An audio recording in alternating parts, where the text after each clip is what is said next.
बहुत सारे संस्मरण हैं। जैसे चारित्र चक्रवर्ती पढ़ने से अपने को आचार्य श्री शांति सागर जी के चरित्र का बोध होता है, वैसे ही विश्व का सूर्य एक सुंदर सा ग्रंथ है। आचार्य आदिसागर अंकलिकर की दैन एक पुस्तक है, अंकलिकर की झलक एक पुस्तक है, उद्गांव का उदयाचल एक ग्रंथ है। इन ग्रंथों को जब हम देखते हैं तो उनके चारित्र के थोड़े से दर्शन जरूर हो जाते हैं। उनका वह आलीशान महान जीवन हम इन ग्रंथों के माध्यम से थोड़ा थोड़ा समझ पाते हैं। बड़ा सदा हुआ मजा हुआ जीवन था ज्ञानी। एक समय वो था कि विद्वान लोग भी मुनियों के दर्शन को तरसते थे। जिन्होंने मेरी भावना लिखी, वो विद्वान जिन्होंने छह डाला लिखा, वो विद्वान दर्शन को तरस गए। जुगल किशोर मुख्तार ने तो यहां तक लिखा, साधु के दर्शन कहीं पाता नहीं। जी बहुत पुराने विद्वान नहीं है, मुश्किल से 100-150 साल पुराने हैं, लेकिन उस समय भी इतने कम मुनि थे कि साधु के दर्शन कहीं पाता नहीं। साधु बिन मुझसे रहा जाता नहीं, मन में आता है कि मैं साधु बनूं, लेकिन साधु बिन साधु बना जाता नहीं। साधु बिन साधु बना जाता नहीं। आज हमारा सौभाग्य है कि ऐसे महान गुरुजनों का चारित्र प्रैक्टिकल कैसे होता है ये उनने करके दिखाया। 28 मूल गुण तो शास्त्र में भी लिखे हैं, लेकिन प्रैक्टिकल कैसे होता है, आहार को कैसे निकलते हैं, आहारचर्या कैसे होती है, साधना कैसे होती है, प्रैक्टिकल करके जिन्होंने दिखाया। कुंद कुंद की छवि को इस कलयुग में पेश किया। चौथे काल के दर्शन इस पंचम काल में कराए। ऐसे मुनिराज, ऐसे गुरुदेव के चरणों में बारंबार वंदन। अगर हम उनके जीवन के मुनि अवस्था के प्रसंग सुने तो भी गजब गजब के प्रसंग। एक बार वो ध्यान कर रहे थे, रात्रि का समय था, भोर होने को थी कि एक महिला आ गई और मुनिराज से तरह तरह की बातें करने लगी। उन्होंने ध्यान नहीं दिया, उसने और बातें बनाई, रिझाने की कोशिश की। और जैसे होता है रागियों में, उसने कहा कि आपका भी दुनिया में कोई नहीं है, मेरा भी दुनिया में कोई नहीं है, मेरे भी पति मर गए हैं, तो ऐसे तपस्या करने से क्या फायदा, गृहस्थी का मौज करो। तब उनके कान पर भनक पड़ी। उनने कहा ये तो एक तरह का परिचय है, स्त्री परिचय आन पड़ा। वो और ध्यान में लीन हो गए और उपद्रव चालू हुआ। महिला ने उन्हें स्पर्श किया, फिर भी ध्यान में बैठे रहे। जब उनकी ध्यान मुद्रा नहीं टूटी तो तरह तरह की बातें बनाना, दुखी होना, क्लेश करना चालू कर दिया। तब फिर उन्होंने संबोधित किया, शांति मंत्र का जाप चालू किया और तब तक पढ़ते रहे जब तक कि भोर नहीं हो गई, सूरज दस्तक नहीं देने लगा। फिर कमंडल से पानी निकाला अंजुलि भर और उसके ऊपर फेंका। उसको तब होश आया, अरे इतना बड़ा अपराध मेरे से हुआ, इतनी बड़ी गलती मैंने मुनिराज के ऊपर ऐसा अवसर किया। और मुनि डिगे भी नहीं। तब अंकलिकर महाराज ने कहा कि इतना कमतर समझती है क्या, इतने कोई कमजोर साधक होते हैं? अरे तू तो सचमुच की स्त्री है। मेरे तो सपने में भी अगर कोई स्त्री का प्रसंग आ जाए तो भी मेरी नींद खुल जाती है, तो भी मैं अपने संयम की रक्षा करता हूं। तरह तरह के जीवन में परिचय आए। शेर सामने आके बैठे, आप कितनी देर बैठ सकते? राजेंद्र बाबू बोलो, शेर बैठ जाए आपके सामने, कितनी देर बैठोगे सामने? कितनी देर बैठोगे? खड़े ही नहीं रहेंगे। आने के पहले भाग जाएंगे।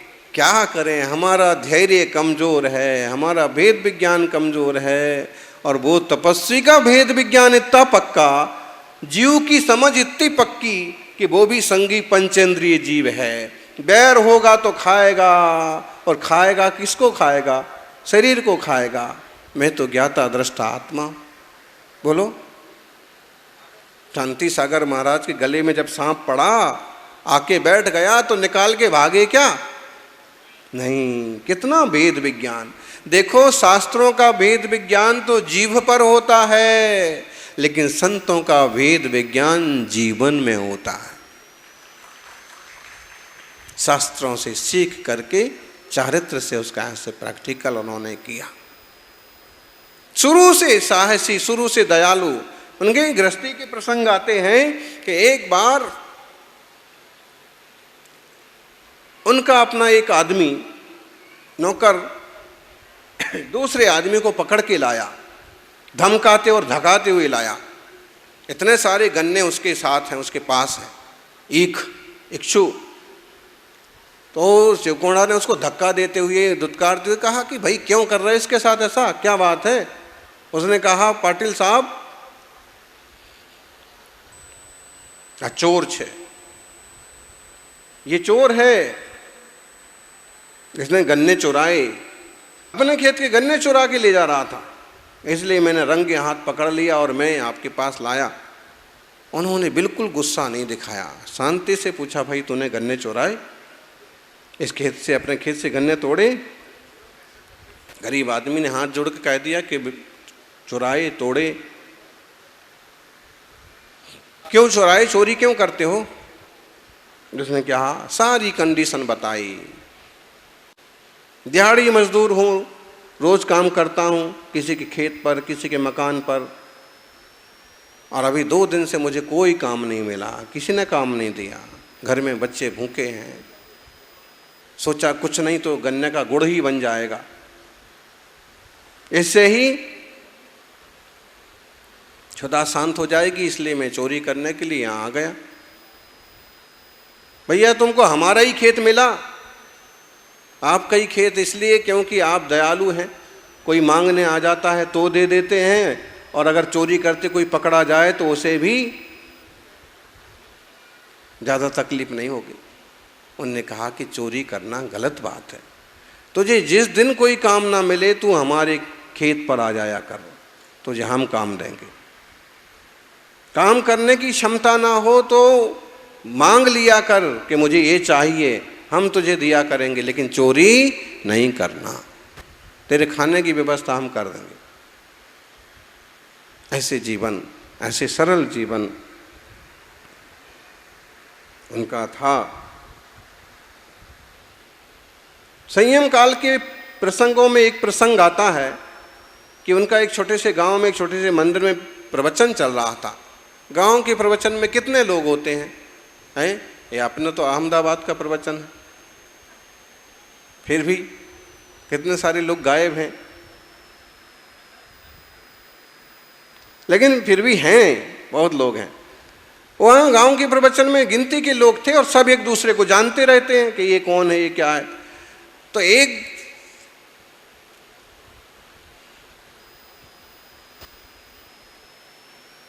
बूढ़ी माँ बैठी थी, मुनिराज ने तो अच्छे से उपदेश दिया और बूढ़ी माँ भी आराम से सुनती रही, शांति से सुनती रही। तभी किसी ने कान में आके बताया कि महाराज ये बूढ़ी माँ जो है ये रोटी को तरसती है।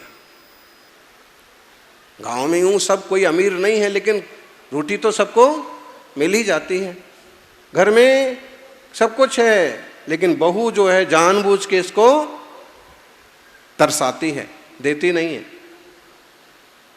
मुनिराज ने उन माँ जी को संबोधित किया, समझाया कि ऐसा करो, जिंदगी संध्या वेला है, खाने पीने का लालच छोड़ो, रसों का त्याग कर लो, एक ही बार भोजन किया करो, भगवान की भक्ति किया करो। बूढ़ी माँ को बात समझ में आ गई कि क्या है, जिंदगी हो गई खाते खाते, रोज खाने की शिकायत रहती है कि आज बहू ने ये नहीं दिया, आज घर में ये बना था, ये नहीं मिला। ठीक है महाराज, आज से मेरा सब रसों का त्याग, रूखा सूखा जो एक बार भोजन मिलेगा। सासू तो नियम लेके गई कि थोड़ी देर बाद बहू आ गई। दूसरे दिन बहू आई, मुनिराज का फिर वचन चल रहा था। तभी वो कान में आने वाले, कान में बोलने वाले मिल जाते हैं सब जगह, एक दो जने। तो महाराज को फिर एक कान में उसने आके कहा, देखो देखो वो ये ना, वो जो बैठी है पीछे, वो बहू है जो कल वो सास थी, और ये बहू है, ये बहू खाना नहीं देती है अच्छे से।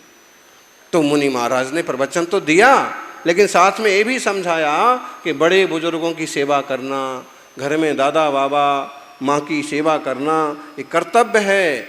जो बहू अपनी सास की सेवा ना करेगी, बताओ उसकी आने वाली बहू उसकी सेवा करेगी क्या? बहू को समझ में आया कि सारे मेरे लिए बोल रहे सब कुछ महाराज। तो उसने जाके आखिर में कहा, महाराज जी मेरे से ये सब गलतियां हुई हैं, मैंने ही कितने बार सास को घर में अच्छी चीज़ है फिर भी नहीं दी। आज मुझे आप प्रायश्चित दो, मुझे माफ़ करो, और मैं आज से सासू की सेवा अच्छे से करूँगी। गई और जो जो कुछ अच्छा बनाता थाली लगा करके सासू के पास लेके गई। सासू देख करके खुश हो गई कि क्या जादू हो गया, मैंने यहाँ त्याग किया और ये सब चीज़ें हाजिर हो गई। कई बार आप त्याग करते हैं और वही चीज़ें, जैसे सोच लो आज सोचा कि आज उपवास करेंगे, और आज उपवास का विचार किया कि वहाँ घर गए और देखा कि आज तो एकदम गरम गरम तोरई के पकोड़े बन रहे हैं। तोरई के पकोड़े बनते कि नहीं बनते? गलका के बनते कि नहीं बनते? किसको बनाना आता है? जो सबको आता है।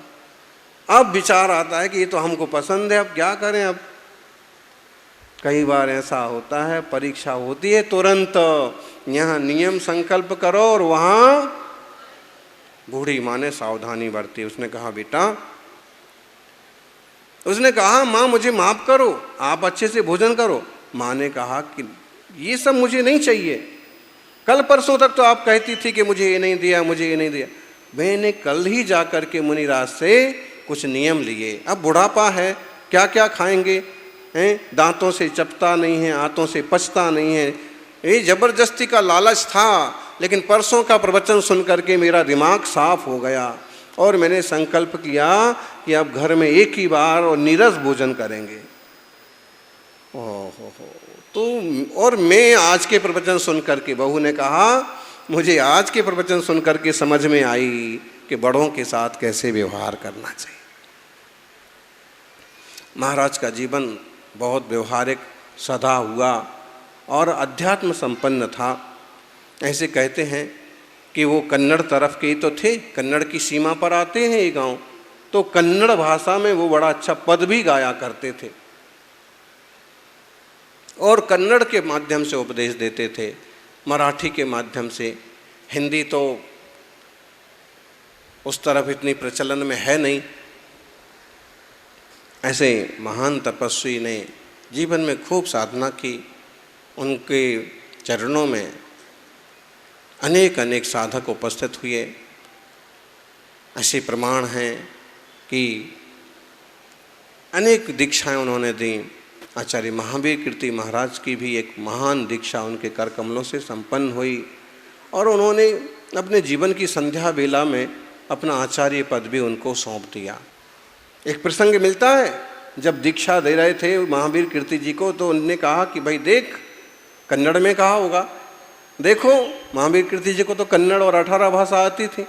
उन्होंने कहा, देखो मुझसे दीक्षा लेना है तो पक्का कर लो कि किसी की बातों में नहीं आओगे।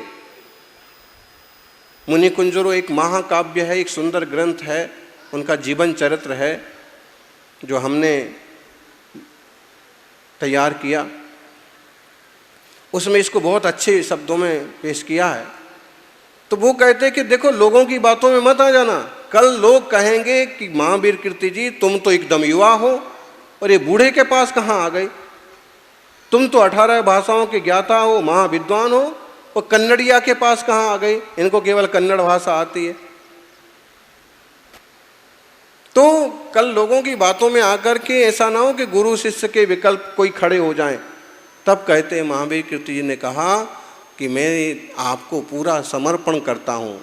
जैसे आचार्य श्री विद्यासागर जी ने ज्ञान सागर जी को किया ना कि मैं समर्पण करता हूँ, आपकी आज्ञा के बाहर एक कदम नहीं रखूँगा, वैसे उन्होंने गुरु जी को समर्पण किया और उनके चरणों में रहे, दीक्षा हुई।